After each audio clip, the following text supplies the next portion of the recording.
So our last skill theme that we're going to look at is striking with a long-handed implement. A lot of differences, there's a lot of similarities and differences between striking with a long-handed implement and a short-handle implement like a paddle on a racket. The biggest thing is how long of implement. A lot of what we're going to see is lacrosse sticks or hockey sticks being used in schools for their long-handed implement, or even golf clubs. But one of the biggest things to make sure with like anything is the safety of the students, but the cues to remember is with especially using a hockey stick or a long-handed implement is making sure that the equipment fits your students. So if we're looking at hockey like we are today, or holding a hockey stick, we're going to make sure our students are in an athletic stance. They're going to have their body over it. Their non-dominant hand is going to be high on the hockey stick. They're going to have it low on the hockey stick with their dominant.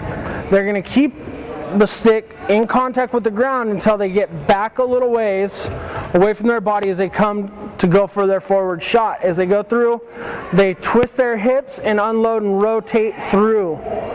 Or cues to think about with hockey.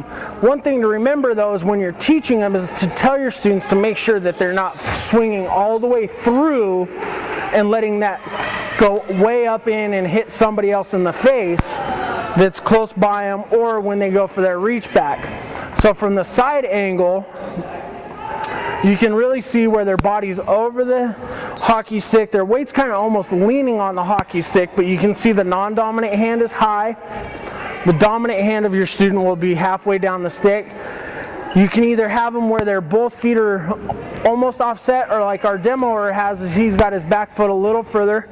He gets that nice, slow reach back as he rotates his body and the stick comes, and then he comes all the way through. But with our demoer, you notice that he didn't go all the way through to injure anybody. So at full speed, you can really see the rotation and the glide through. Okay? He's keeping his eyes down on the object he's trying to strike. He's not looking up.